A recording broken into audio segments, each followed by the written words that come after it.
अस्सलाम वालेकुम व्यूअर्स, क्या हाल है, कैसे हैं आप सब। उम्मीद करती हूँ कि सब खराफियत के साथ होंगे। तो आज मैं आपके साथ शेयर करने लगी हूँ पैंट ट्राउज़र का जो है नाप लेने का तरीका, कि दर्जी कैसे नाप लेते हैं पैंट ट्राउज़र का। तो वो मैं आपके साथ शेयर करने लगी हूँ। तो सबसे पहले तो आपने एक पेपर ले लेना है, उसके ऊपर इसका जो है लिख लेना है कि लंबाई वगैरह कितनी हमने लेनी है, फ्रंट घेर कितने का है, बैक घेर कितने का है, आसन वगैरह, इलास्टिक, पांचा, यानी कि ये सारा आपने एक पेपर पे लिख लेना है। लिखने से ये होगा कि जब आप सिलाई करेंगी तो बार बार आपको जो है ट्राउज़र पकड़ के नाप लेने की ज़रूरत नहीं पड़ेगी। आपने एक बार परफेक्ट लिख लिया तो उसके बाद आपके लिए आसानी है। तो इसी तरह आपने अच्छे से ट्राउज़र को जो है बिछा लेना है। बिछा लेने के बाद जो है सबसे पहले आपने इसकी लंबाई का नाप लेना है कि लंबाई कितनी हमारी तैयार है। तो इस वक्त इसकी जो लंबाई तैयार आ रही है वो 38 इंच है। तो हमने ये तैयार इंच वो लंबाई जो है तैयार लिखनी है। जब हम कटिंग करेंगे तो इसमें जो है 2 इंच ऊपर से एक्स्ट्रा कपड़ा छोड़ेंगे और 2 इंच जो है नीचे से। लंबाई इसकी 38 इंच है। उसके बाद आपने जो है इसका घेर ले लेना है। ये आसन से घेर आपने नापना है कि ये यहाँ से कितना खुला है। तो यहाँ से ये जो सिलाई आ रही है इससे लेके ये फ्रंट बैक की जो सिलाइयाँ होती हैं इन दोनों में फ़र्क होता है। फ्रंट की कटिंग थोड़ी कम होती है और जो बैक होती है वो ज़्यादा होती है।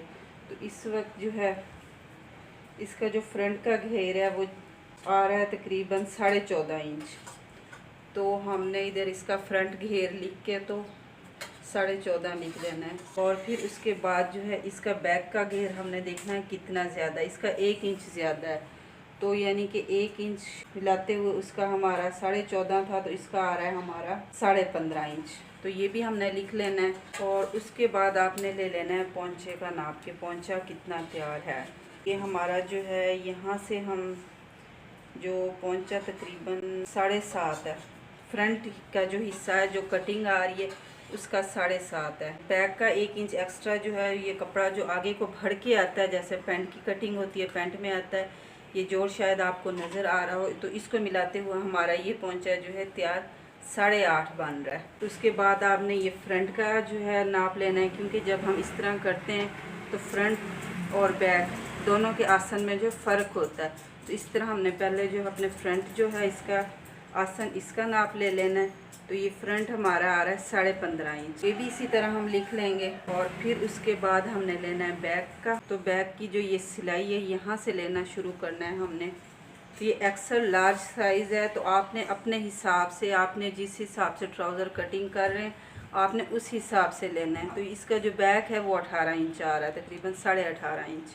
ये मैं एक साइज़ लेने का तरीका आपको बता रही हूँ। आपका जो नाप होगा आपने उस हिसाब से कटिंग करना है। उसके बाद आपने लेना है ये आसन का, यहाँ से नाप लेना है। एक नाप हमने ये यहाँ से ले लिया। ये तो हमारा होता है घेरा। इससे क्या होता है, ये जितना खुला होता है हमें जो उठने बैठने में खिंचाव नहीं पड़ता। उसके बाद जो बेल्ट का हिस्सा होता है वो थोड़ा तंग होता है। तो ये जो फ्रंट का आ रहा है ये देखें, ये आ रहा है 12 इंच आ रहा है, और जो बैक का है वो आ रहा है 13 इंच। तो इसी तरह इस चीज़ का भी आपने लिख लेना है, ताकि कटिंग करते हुए जो है आपको प्रॉब्लम ना हो, कोई मसला ना हो। फ्रंट का 12 और बैक का जो है 13 इंच, क्योंकि ये एक इंच जो है ज़्यादा है, पीछे वाला कपड़ा भरा हुआ है। ये नाप लेने के बाद ये लेना, इससे ये कि आपके इलास्टिक की भी शेप अच्छी आएगी, और जितना कपड़ा आपको लूजिंग में चाहिए होगा इलास्टिक के लिए वो उतना ही आपके पास बचेगा। उसके बाद आती है इलास्टिक की बारी। तो इलास्टिक इसका तो अभी ये फुल बेल्ट के साथ है, तो आप अपनी का जो है अपनी मर्ज़ी से जिस राउंड में लेना चाहें तो उस हिसाब से आपने लेना है। और जो इलास्टिक का साइज़ होता है, जैसे कि अब मेरा ये टोटली मिला के आ रहा है 17 इंच आ रहा है। तो जब मैं इसको अगर टोटली इसके राउंड में इलास्टिक लगाऊंगी तो मैं इसका लगाऊंगी 16 इंच पे। जो हमारा आसिन का साइज़ होता है उससे 1 इंच हमने ये जो इलास्टिक ऊपर लगाते हैं इससे 1 इंच हमने कम लेना होता है। बिलफर्ज अगर आपका आसन 14 इंच आ रहा है तो आपने इलास्टिक 13 इंच का लेना है। 13 इंच वो इस तरह की, यानी कि जैसे कि ये इलास्टिक है, मैं डबल में आपको बता रही हूँ, ये देखें, ये सिंगल में सॉरी मैं आपको बता रही हूँ 13 इंच। 13 इंच का जो ये डबल इसको हम फोल्ड करेंगे तो ये तकरीबन 26 इंच बन जाएगा। यानी कि अगर आपका वो आसन 14 इंच का है तो यहाँ से ऐसे खोल के आपने 26 इंच लेना है, और जो राउंड में होगा इसी तरह करेंगे तो ये फिर ये 13 इंच बच जाएगा।